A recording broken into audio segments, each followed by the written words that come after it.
With Fergus, invoicing progress payments and deposits is quick and easy.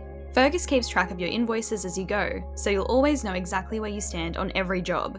Today, we'll cover invoicing for two types of jobs, quoted jobs and charge-up jobs, since the process differs slightly.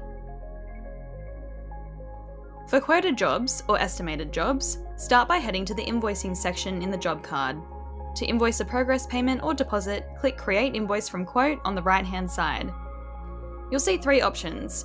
First is percentage of the quote. Use this to invoice a percentage of the original quoted amount. For example, if I need to invoice a 10% deposit or a 20% progress payment, I can enter the percentage and click Add to Invoice in the bottom right when I'm ready. Fergus will update the job's financial summary to show the percentage billed and the remaining balance. Our next option is the remainder of the quote. Perfect for final invoices. Fergus automatically calculates the unbilled amount and adds it to the invoice, saving you the hassle of tracking what's already been invoiced for. Finally, we have quote sections.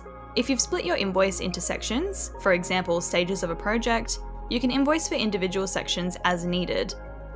This option differs from the percentage because it shows the breakdown of line items still. For charge-up jobs, when there's no quote, you'll rely on job phases to track progress. Here's how. First, add costs to the job card for the work done so far. Next, go to Invoicing and create a quick invoice for the current phase.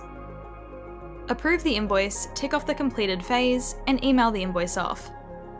By ticking off the phase, you're telling Fergus that that stage has been invoiced for.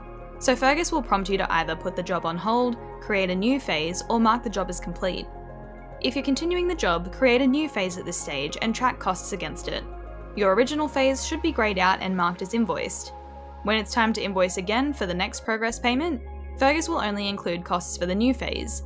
Repeat the process and continue creating new phases for each progress payment until you've completed the job. Pro tip: use the same process for deposits. Each invoice should be tied to its own phase, keeping everything organised and easy to track. When the job is fully invoiced, simply mark it as complete when approving the final invoice instead of creating a new phase. And that's it. With Fergus, managing progress payments and deposits is seamless and stress-free. Try it today to stay on top of your invoicing and keep your jobs running smoothly.